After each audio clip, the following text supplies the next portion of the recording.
Hello friends, welcome back to our channel. ఓ కన్న తల్లి తన కుమారుడికి లేఖ రాసింది. కుమారుడిపై ఉన్న ప్రేమనంతా కలిపి ఆమె అక్షరాల రూపంలో వివరించింది.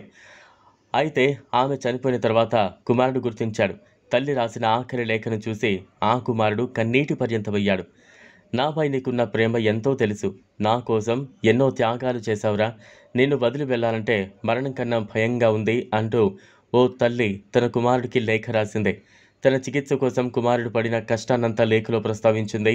అయితే ఈ లేఖను తల్లి చనిపోయిన తర్వాత ఆ కుమారుడు గుర్తించాడు. ఏదో వెతుకుతున్న క్రమంలో ఈ లేఖ బయటపడింది.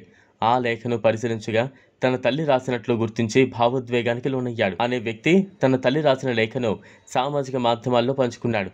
కొన్నాళ్ల కిందట క్యాన్సర్తో చనిపోయిన తన అమ్మ ఇలా లేఖ రాసిందని చెబుతూ సోషల్ మీడియాలో పోస్ట్ చేశాడు. నేను తనను ప్రతిరోజు మిస్ అవుతున్నా. నేను ఉబికి వస్తోంది, కానీ నేను చిరునవ్వుతో ఏడుస్తా.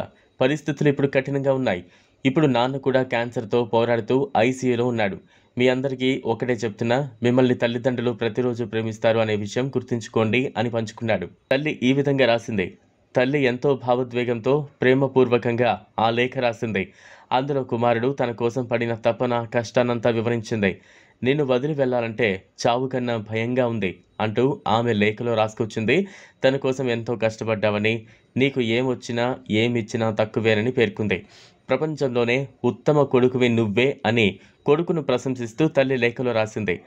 నాకు అవసరమైనప్పుడల్లా నీవు నాకు తోడుగా ఉన్నావు. నా కోసం నీ ఉద్యోగాన్ని కూడా వదులుకున్నావు. నా చికిత్స కోసం డబ్బులు సరిపోకపోయినా నీవు చాలా కష్టపడ్డావు. నేను నిన్ను ఎల్లప్పుడూ గమనిస్తూనే ఉంటా. నిన్ను వదిలి వెళ్ళాలనే భయం చావు కన్నా భయంకరంగా ఉంది. నీకు ఏమిచ్చినా తక్కువేరా. నేను ప్రేమించడం తప్ప ఇంకా ఏమీ చేయలేను. నువ్వు ఎప్పటికీ ఉత్తమ కొడుకువే. నువ్వు కోరుకున్న వ్యక్తి నీకు లభించాలని, నువ్వు సంతోషంగా ఉండాలని కోరుకుంటున్నా అని తన కుమారుడు గాల్కు తల్లి లేఖలో చెప్పింది. ఈ వీడియో మీకు నచ్చినట్లయితే లైక్ చేయండి, షేర్ చేయండి, ఛానల్ను సబ్స్క్రైబ్ చేసుకోండి. Thanks for watching.